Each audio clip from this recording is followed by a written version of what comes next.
Good evening. I'm actually recording this story from Edinburgh, from my parents' house, where I started this whole adventure of stories based on random words. And this is story number 101. And as ever, it's based on 5 random words, which are... And the story is called Elemental. Catherine found herself wondering, as they sat together gazing into the ornamental pond, just how many couples' relationships teeter on the brink whilst they're touring wedding venues. A fat orange and white dappled koi carp slid into the shadows beneath a cluster of reeds. How bounded its little world was, stuck there with its 6 fellows, swimming endless spirals. Mel was still speaking. Catherine realised with surprise that she was still holding her fiancé's hand. It was far too late to let go now. "It wouldn't be so bad if you occasionally took the lead," Mel was complaining. "I seem to do everything. It makes me feel you're just not interested." "I'm not sure if I am anymore." Catherine had learned to speak her immediate response inwardly and silently during arguments, giving her time to formulate an appropriate reply to utter aloud. I am interested. I just have a lot to juggle at the moment. You know that." "And I don't," demanded Mel, pulling her hand away. Against one of those grey skies through which the sun occasionally glimmered, Mel's neckline and collarbone were gleaming with light. Somehow.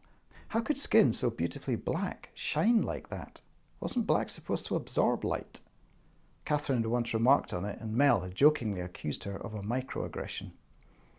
Mel was not at all woke, whereas Catherine, as pale as the inside of a banana, as her granny might have said, often felt inadequate and ashamed of her whiteness, without quite knowing why. "Of course, you do," Catherine replied. I don't know, prioritise differently than you." They were waiting for the woman who would show them around Edinburgh's Botanical Gardens, a favoured venue of Mel's, and one they'd been waiting to see for weeks. They were 20 minutes early for the appointment, and even a pleasant stroll amongst the rhododendrons hadn't staved off an inevitable fight. Catherine shivered, and Mel, to her credit, retrieved a cardigan from her bag and passed it to her. Catherine's cardigan, but one Mel had bought her as a present. Catherine had declined to bring it with them as they left the house. Mel had evidently second-guessed her needs, as ever. The sky was definitely getting darker, and a chill breeze had whipped up from somewhere. "What, so this isn't a priority?" Mel stood up from the bench, her svelte model's figure striking an instinctive pose, even as she faced her errant partner. Catherine felt dumpy and dishevelled in comparison, even with the sleek cashmere cardigan over her shoulders. "That's not what I meant. Look, it's going to rain. Let's wait in the gallery." A triangular stone portico led them into Inverleith house. They passed through to a whitewashed hallway with shiny oak floorboards. This opened into the first of several furniture-free ground floor rooms, whose white walls displayed intricate drawings of ferns and lilies, towering redwoods and orchids. Unfortunately, the gallery seemed empty, quite reasonably given that it was just after 9 a.m. on a nondescript Tuesday in late September. Catherine hoped Mel would let the argument fade.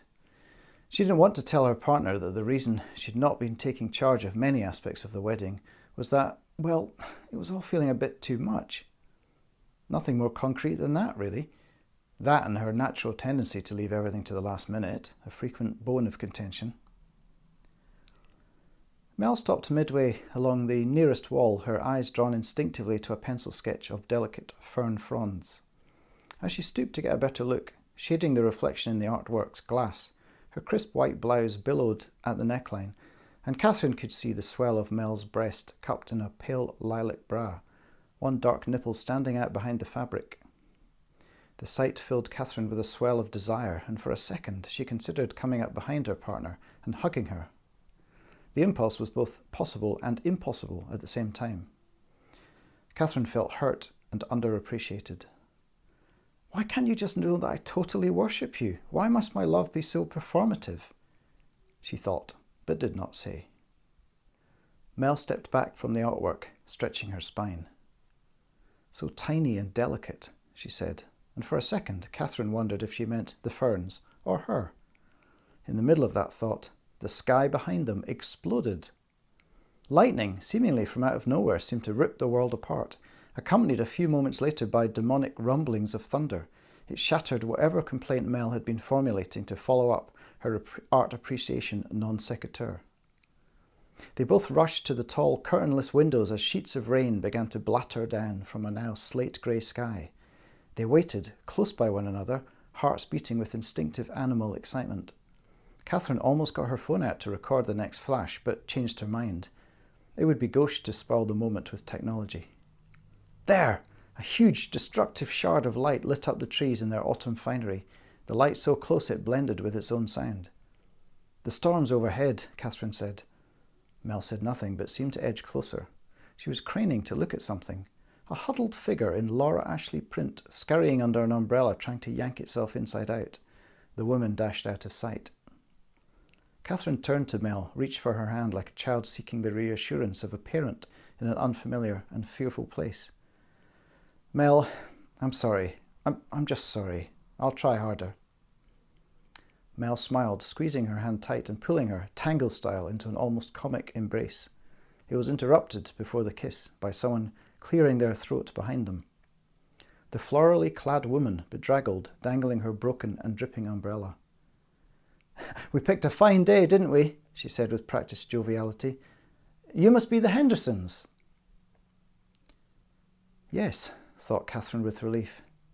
"Yes, we must."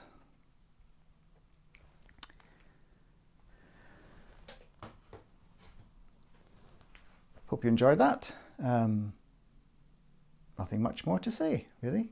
Hopefully I'll see you again. If you enjoyed this story, there's lots of ways you can show your appreciation. You can leave a comment, you can hit the like button, and even better, you can share it with your friends on social media. And I will see you again very soon. Bye.